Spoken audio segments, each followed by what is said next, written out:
Hi guys, anybody else need to join? Everybody switch on their cameras because it is a mock interview. Does anybody has any questions that you guys are not able to answer or you need inputs from? Mock interviews are supposed to be interactive sessions. Okay. Hi, sir. Yes, I do have questions. Like there are a lot of technologies which is on my resume, which even I haven't know much about it. What are those? Sir, Imperva, DSC, Imperva, and there is one more. I forgot what was. Uh, Canvas LMS. Canva LMS. Yes, yes, sir. And that's mostly I know things and. That you have to know. That Imperva is just a one-day effort. Imperva is a kind of Sir, yes, sir, like database, they put a lot of things like MongoDB, DB2, Postgres. I think I'm not like, I can put RDS, it covers all of things. Or do I need to put those see, everything? your requirement, so the resume is prepared based on your requirement. So your requirement is we are targeting some mid-level to senior roles in DevOps, which can get a salary of at least 120K. That is the requirement, right? Yes, sir. The requirement is not to get a fresher role, isn't it? So now we have to assess how the industry perceives a mid-level or an experienced candidate. Industry expects the candidate to work on few technology stacks, to work on few set of tools, to work on some set of clouds, and to do some use cases. So based on that, the resume is prepared. Now you may or may not know each and everything. That is quite fine. But now how we have to look at it, if that is the goal, then you have to think in such a way, okay, you have to read in between the lines, understand each and everything, see if it is really feasible for you to learn or is it something that you cannot learn at all, get the clarifications. Okay. And finally, based on all your preparation of the resume, you can come to know whether you are good to go with the resume or might need some minor modifications when the marketing actually starts. Okay. And sir, like there are lots of tools like Fastlane, Hockey app, like DB, Astro. Yeah, Fastlane is a deployment tool for mobile applications. Yeah, correct. Yeah, deployment tool. Yeah. So, sir, for a fresher, they don't expect Fastlane. Okay, so sir, basic knowledge is fine, am I right? If an interviewer asks me, like he will not pick up, like not pick these words and maybe take my interview only on one keyword. Okay, sir. So that I can do. It's not a big deal. Yeah, that is the whole intention of this call. Any problems with the resume or any clarifications you need in the resume, any point that you are not understanding or anything that you are not able to convince the recruiters or the technical interviewers, or anything that doesn't make any sense at all. That is what is the main intention of this mock interview. Mock interview is a combination of both Q&A process, technical clarifications, resume discussions, whatnot. Anything technical, this is the platform to discuss. Okay, next. Sir, like if someone asks why do you want to join this job, we usually say my contract is going to end. But in my resume, the co-op is until only December. How can I answer that question? Then you have to change. So that is a general script that we gave. So Okay. you should not, it doesn't mean for each and every instance that is the same script you have to use. You have to say, I did co-op, I got some experience, now I'm looking for opportunities. Okay. So if they ask you what is the reason you are looking for a change, you have to tell, I finished my co-op, now I'm looking for full-time roles or contract roles which can enhance my career. Sir, what if they ask like why did you not continue with the company as in like a full-time after your internship or co-op? Not every company offers full-time. If the company offers only, you can take it. It is not the decision of the candidate. It is the decision of the company. Sir, one more thing. There is one point mentioned in my resume: experience in configuring AWS services for data analytics, such as Amazon Redshift and SageMaker. So this is, I think, it's a data analytics tool. So You are the infrastructure guy, no? yes. So SageMaker is an infrastructure. Redshift is an infrastructure. So as a DevOps, you create that infrastructure using Terraform or using AWS code pipeline or using CloudFormation template, and help a data analyst or a machine learning engineer or a data engineer to start using those services. Okay, so it's just like, sir, implementing, like providing the infrastructure to the Creating creating. the infrastructure and letting other people to use. That's what cloud engineer or a DevOps engineer does. For example, if there are .NET developers who has to develop a project and deploy a project onto a dev environment or a test environment or a production environment, it is not the developers who create the infrastructure. It is either the DevOps engineers or the cloud engineers who create. Yes. Ideally, a cloud engineer creates the infrastructure. Yes, sir. But to create that infrastructure, who creates the pipeline? DevOps. DevOps engineers create the pipeline. Right? So that is how the roles and responsibilities are distributed. In some companies, they expect cloud engineers to do the both. In some companies, they will have two different team members to do. In some companies, they expect the developer to have the ability to create the infrastructure through code by creating their own code pipeline. So the culture changes from company to company. But logically speaking, these are the distribution of roles and responsibilities. Sir, I have one question. So when the interviewer asks, like, what are your current projects? So as a cloud engineer or site reliability engineer, like, what are we supposed to tell them? Like, when they ask, like, interview ask you, like, what are the current projects you're working on? Who all are your clients? You mentioned that you are working for Morgan Stanley, right? Right, yeah. Morgan Stanley, how can you can have clients? You are working for Morgan Stanley. What interviewer meant is like if I'm deploying resources and building infrastructure for other clients, like Morgan Stanley being the third party, doing that like for the other clients. Morgan Stanley is a investment bank. Right. Okay. Yeah. You are doing work in Morgan Stanley. Right. Which means whatever work you do is for Morgan Stanley. Okay. Morgan Stanley cannot have clients. Okay, so basically I'm working on like my own cloud, like my own cloud services. Yeah, I mean, you have to build up a story as if Morgan Stanley uses some cloud or uses Right. some traditional infrastructure. Okay. And when they ask about current projects, what should I say? What about current projects? No, we don't talk in terms of the projects. We talk in terms of the responsibilities. As a cloud engineer in Morgan Stanley, I work on creating the infrastructure to the development teams, giving permissions to the resources, to the teams. Okay. I work on handling day-to-day support tickets. You can do whatever with them. Those what exactly you do, we kept it in the Okay. bullet points under that company. Yeah, I got it. Nobody will ask you tell me what projects you have done. That is a question people ask in India. But here, because the projects are confidential, if at all they ask you what projects you have worked on, it is not like the projects where we work on sharing the work. I work on some XYZ. That is how you have to answer. Sir, one more question. I haven't researched on internet, but I have seen, I know about what SRE does, the purpose of SRE. But sir, what's the use case of SRE?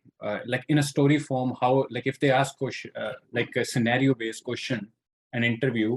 So how should I approach to answer in that use case scenario? Use cases of an SRE. Okay, what does typically an SRE does? Sir, to make sure that all the SLO and SLA are met as per the company standard deadline. Okay, yeah. So what are the use cases that a typical SRE can do? So SRE's job is to make sure he has to ensure that the production systems, production infrastructure, and production applications based on the SLA, SLO, SLIs, correct? Yes, sir. So to do that, maybe some of the use cases are automating easy switch from one system to another if there is any downtime, or some of the like automating the alert system, or maybe have a rollback mechanism for Kubernetes cluster. It can be anything. Okay, okay. Next. Sir, I have one question. It was related to Azure monitoring. Like, if recruiter asks, like, Azure has its own Azure monitoring system, so why do we use third-party apps like Datadog or Zabbix? So, how to answer that one? Good question. Like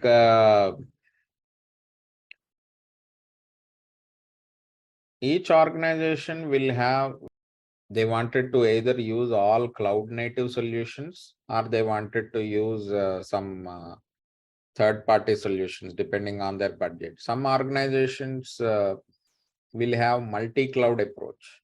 They will use some infrastructure for some projects and some other infrastructure, Azure for some projects and AWS for some projects and Google Cloud for another projects.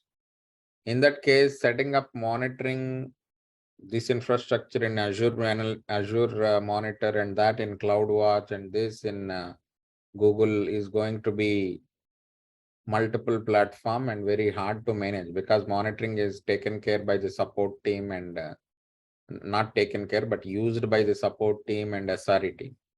So third party vendors like Datadog or New Relic, they will have, irrespective of what cloud or what on-prem we are using behind, they will have all the monitoring solutions in one single place.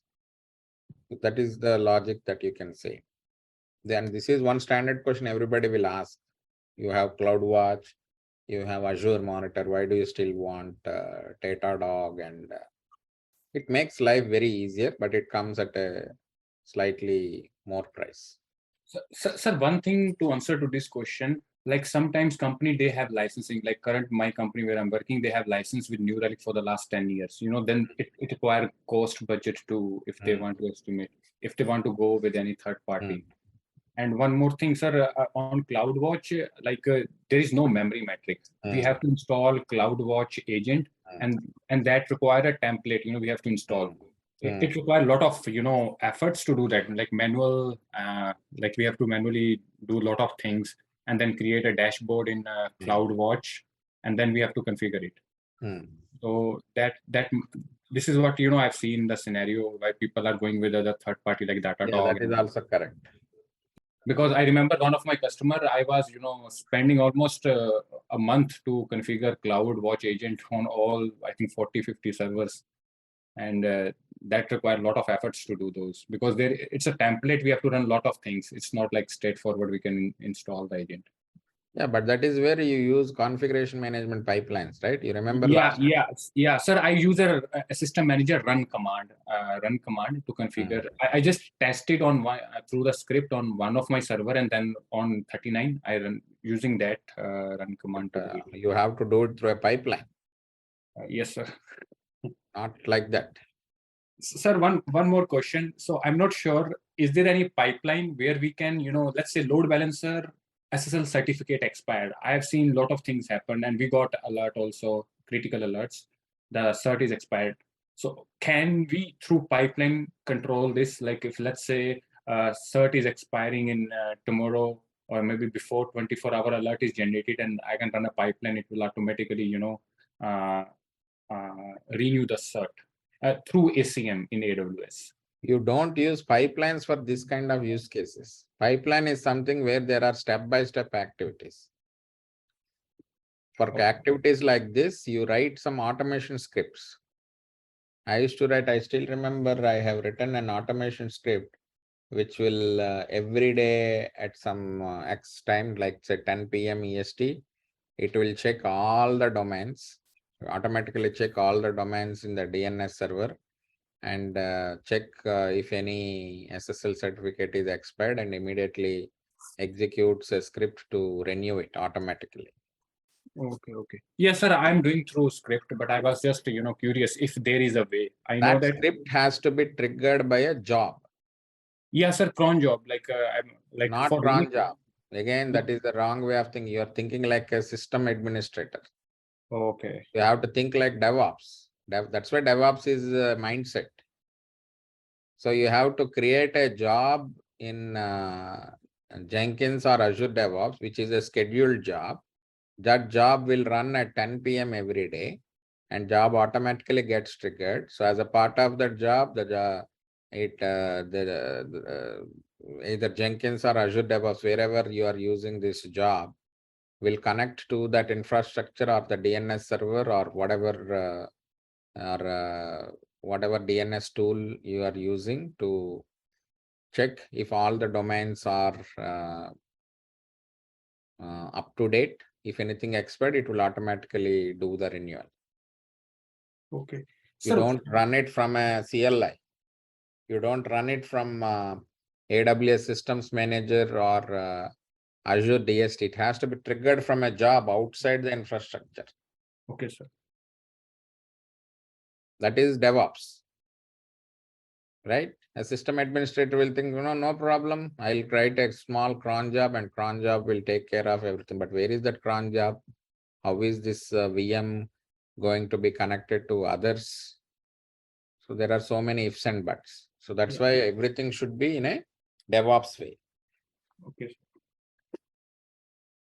So since you raised the topic of DNS, I have one more question. Let's say, like in my environment, there are like multiple customers who are managed AD, which managed by them, and those are single managed AD, like which is managed in AWS. So you said when we create a job, then how the job recognizes this is managed in AWS, they can, because there will be a permissions and other issues when running a job to update the SSL certificate.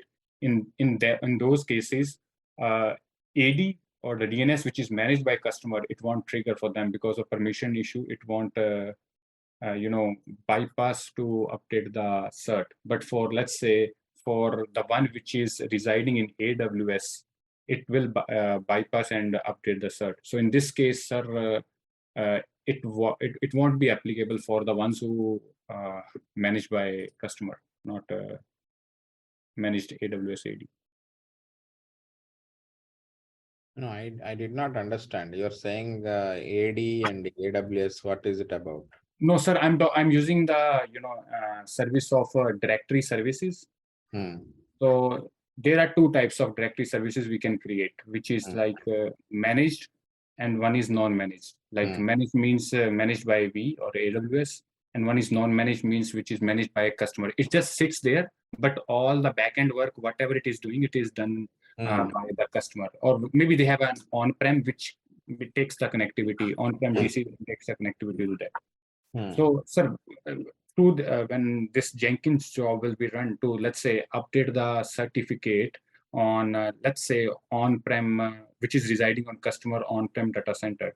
So, sir, it won't, and that time, how the job will work? Because it, according to my understanding, it won't work because it requires a relevant permission in order to go and do that. Those permissions and all, you will set it up when setting up the job. You have to either use key-based authentication, or you have to use some secret key. There are so many ways to authenticate CI/CD tool with the infrastructure. Sir, may I? Yeah, Amit. Yes. So the concern is regarding the certification, as NCPL, like you and the TLs have said that there are lots of significance of going for the certifications. So that said, my concern is our Bala sir, like he is going through the topics, like he's covering most of the topics, but he's emphasizing on the topics which are common, right? Like he today, like even I was asking him today, and he said that you guys should more focus on the topics which are common, like where we work. So he said not be concerned about the certification right now. So I just wanted to ask, like, is it really, because I see that a lot of people are asking for certifications, and but the way this training is planned, it I don't think that I'll be able to, be that this is enough for the certification, because though the training is excellent, but it doesn't focus on the certification. Like, it gives you a good knowledge about, okay, what will be there in the interview for the job profile you will be attending. Let's say you have studied your master's in a top class university. Okay, let's say you have studied your master's in University of Toronto, which is a very top class university, and you are the gold medalist. Okay, now my question is, will you be able to get the job immediately after the college, after the university? No. You need to do some preparation, right? Yeah. The requirements of the job are not equal to the requirements of grading in a university. Both are different, but you have to prepare in such a way. When you write the exam in the university, you top that exam, and when you attend the job interview, you have to prepare and attend the job interview. At the same time, when you attend the certification, you have to prepare and attend. So whatever you learned in college doesn't necessarily mean that you can clear your job interview and you can clear your certification with the same knowledge. You need to leverage that knowledge and slightly change the preparation to meet those requirements. Same thing here. Training, the purpose of a training is to, number one, get you knowledge on how cloud works or how DevOps works, whatever it is. With that knowledge, gain confidence. With that confidence, then reach the goal. Now, what is your goal? To do certification. So now you have some knowledge. Now you have to mold that knowledge to meet the requirement of a certification. Okay, so that is how. So with the same knowledge what you get from the training, you will not be able to go and pass a certification or pass an interview. Not only you, not even me, I cannot do it. Not only Balakrishna, even if I teach, you cannot do it, because the modus operandi changes. The goals are different. And also you have to do certifications not while your training is going on. You have to do certifications after your training is completed. Did anybody tell you to do certifications while your training is happening? No, like, I wasn't told about doing the certification while training, but it was just that once the training is done, then we have to, think about the certifications. Yeah, you have to think about the certification. You have to do preparation for the certification. That preparation is completely different. And that preparation you have to do all by yourself, by doing a lot of practice, by referring to a lot of material in Udemy and Google in YouTube. Okay. So that is different. So you have to prepare separately for certifications because their course curriculum is different. Yeah, but sir, I believe that, let's say, after completion of the training, uh, because there are a plethora of services inside AWS, and for the architect certification, I need to go through each and every services thoroughly. So I personally believe that it might take time. So obviously, we That is NCPL not won't a be right waiting way for to my. prepare. That is not the Sorry. right way to prepare certification. The goal of a certification is to pass the certification. To pass the certification, you need to do a lot of practice, the certification related questionnaire. Okay. You don't necessarily need to practice each and every service. Even if you practice each and every service out of 100 services, you still will not be able to pass the certification, because the way they ask in the, for example, you guys prepared each and everything in the training, but still you guys are not able to answer my questions. Why? Because I talk in a different perspective. You prepare in a different perspective, right? But that Yeah. it doesn't mean you did not prepare anything. Not can I certify that you guys are with zero knowledge. You might have not knowledge, but congregating all that knowledge to answer one question is something might be you are not able to do it. Or might be your understanding on particular service or a tool is still at a very low level. The preparation and everything is going to be a bit different. Thank you. Next. Sir, if a recruiter asks except creating infrastructure with pipeline, what else you do with the pipeline? Like, what can we answer? What more If the recruiter asks creating infrastructure with the pipeline? Like, what else we should answer? We do with the pipeline. You're a cloud engineer, right? Yes, sir. So then you have to say, I created pipelines to deploy the infrastructure. Deploy is the correct word. That is the word they are looking for. Okay. Since you said create, they are asking for what else did you do? Because they are expecting the word deploy from you. Okay. Okay, I got So it. you have to say that as a cloud engineer, I create pipelines to deploy the infrastructure, number one. As a cloud engineer, I deploy the configuration management changes to the infrastructure. Okay. As a cloud engineer, I also support the development team and the DevOps team in fixing the issues related to the infrastructure pipeline. Okay. These are the things, right? Okay. Okay. Yeah, Sir. so Thank that you. word deploy, you have to use it. That's why when talking to the recruiters, they come up with some notes. Okay, is this girl using the deploy? So in the, they will have an answer also in that question. If you say some words in that answer, they will think that, okay, I think she told the right answer. Okay, sir. Okay, sir. Yeah, thank you. Okay, then. Bye, guys. See you all next week. Thank you, sir. Thank you, sir. Bye, Thank sir. you, sir.